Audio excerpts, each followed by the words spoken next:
नारायणं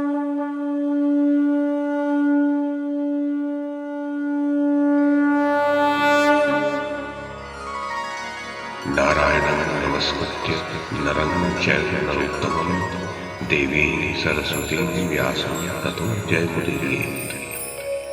ओम नमो भगवते वासुदेवाय, ओम नमः पितामहाय, ओम नमः प्रजापतिभ्यः, ओम नमः कृष्णद्वैपायनाय, ओम नमः सर्वविघ्नविनायकेभ्यः। नमस्कार। महाभारत कथा श्रृंखला में आपका स्वागत है। श्रीमन महर्षि वेद व्यास द्वारा रचित महाकाव्य महाभारत को एक कथा श्रृंखला के रूप में प्रस्तुत करते हुए पिछली कड़ी में मैंने मूल संस्कृत ग्रंथ के प्रथम पर्व, जो आदि पर्व के नाम से प्रसिद्ध है, उसके 7वें उपपर्व अर्थात संभव पर्व में कही गई धृतराष्ट्र के पुत्रों के नाम की जो कथा है उसे आपको सुनाया था। अब इस कड़ी में इसी संभव पर्व में राजा पांडु को मृग रूपधारी मुनि द्वारा श्राप की जो कथा कही गई है उसे मैं कमल किशोर आपको सुनाता हूँ।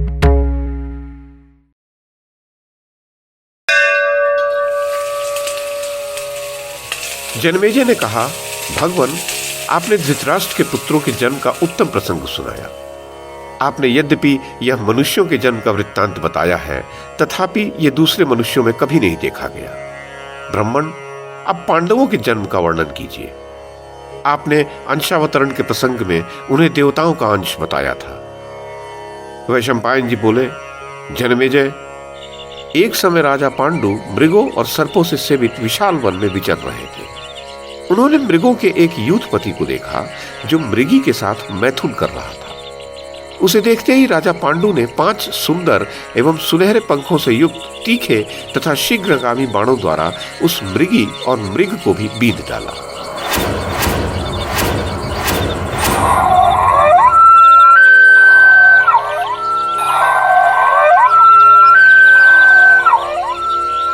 राजन, उस मृग के रूप में एक महातेजस्वी तपोधन ऋषि पुत्र थे, जो अपनी मृगी रूप धारिणी पत्नी के साथ तेजस्वी मृग बनकर समागम कर रहे थे। वे उस मृगी से सटे हुए ही मनुष्यों की सी बोली बोलते हुए क्षण भर में पृथ्वी पर गिर पड़े।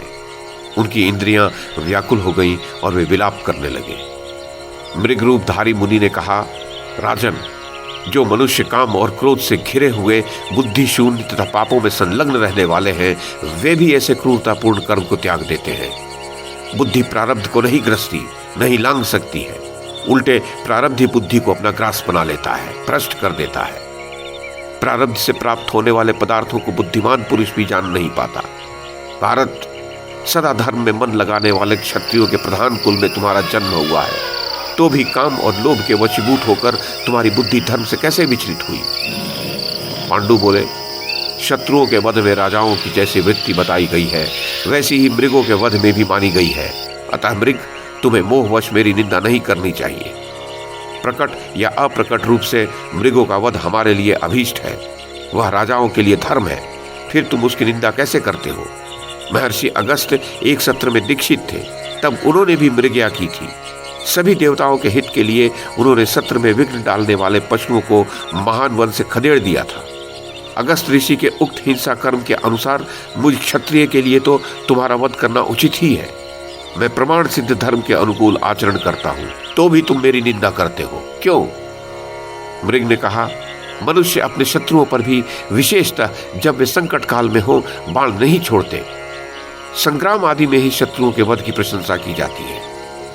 पांडु बोले, मृग, राजा लोग नाना प्रकार के तीक्ष्ण उपायों द्वारा बलपूर्वक प्रकट रूप से मृग का वध करते हैं, चाहे वह सावधान हो या असावधान। फिर तुम मेरी निंदा क्यों करते हो? मृग ने कहा, राजन, मैं अपने मारे जाने के कारण इस बात के लिए तुम्हारी निंदा नहीं करता कि तुम मृगों को मारते हो। मुझे तो इतना ही कहना है कि तुम्हें दया भाव का आश्रय लेकर मेरे मैथुन कर्म से निवृत्त होने तक की प्रतीक्षा करनी चाहिए थी। जो संपूर्ण भूतों के लिए हितकर और अभीष्ट है, उस समय में वन के भीतर मैथुन करने वाले किसी मृग को कौन विवेकशील पुरुष मार सकता है? राजेंद्र, मैं बड़े हर्ष और उल्लास के साथ अपने काम रूपी पुरुषार्थ को सफल करने के लिए इस मृगी के साथ मैथुन कर रहा था, किंतु तुमने उसे निष्फल कर दिया।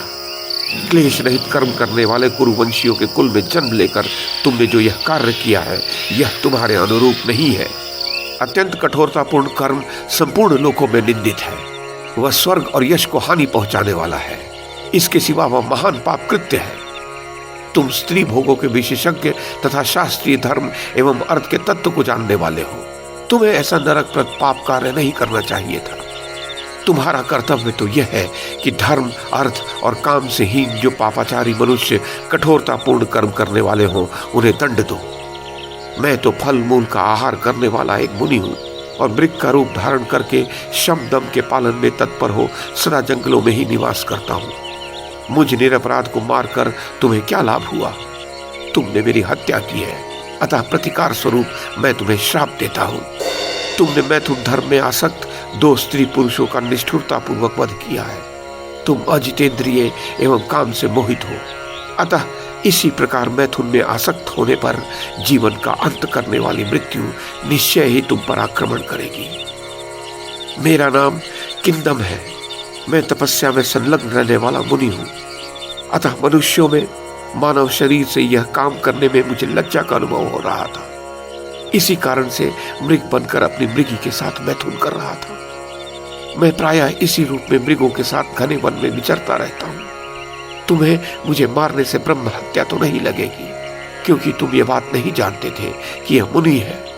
परंतु जब मैं मृग रूप धारण करके काम से मोहित था, उस अवस्था में तुमने अत्यंत क्रूरता के साथ मुझे मारा है।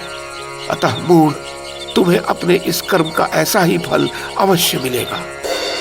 तुम भी जब काम से सर्वथा मोहित होकर अपनी प्रिय पत्नी के साथ समागम करने लगोगे, तब इस मेरी अवस्था में ही यमलोक सिधारोगे एवं अंतकाल आने पर तुम अपनी जिस प्रिय पत्नी के साथ समागम करोगे, वही समस्त प्राणियों के लिए दुर्गम यमलोक में जाने पर भक्ति भाव से तुम्हारा अनुसरण करेगी।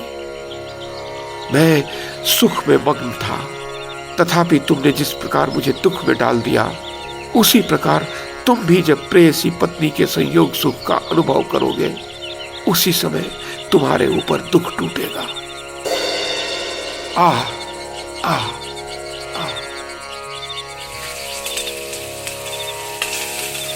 वैशंपायन जी कहते हैं, यूं कहकर वे मृग रूपधारी मुनि अत्यंत दुख से पीड़ित हो गए और उनका देहांत हो गया तथा राजा पांडु भी क्षण भर में दुख से आतुर हो उठे।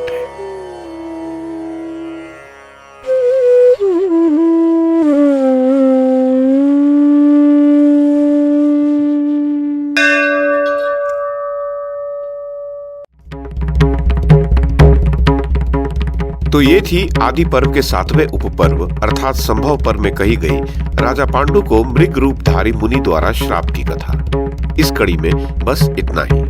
अगली कड़ी में इससे आगे की कथा सुनाऊंगा। YouTube के माध्यम से महाभारत की कथा को एक श्रृंखला के रूप में प्रस्तुत करने का हमारा ये प्रयास यदि आपको सराहनीय लगा हो तो कृपया इस कड़ी को लाइक और शेयर करें, चैनल को सब्सक्राइब करें और बेल आइकॉन को दबाएं। साथ में अन्य लोगों को भी देखने के लिए प्रेरित करें। धन्यवाद और नमस्कार।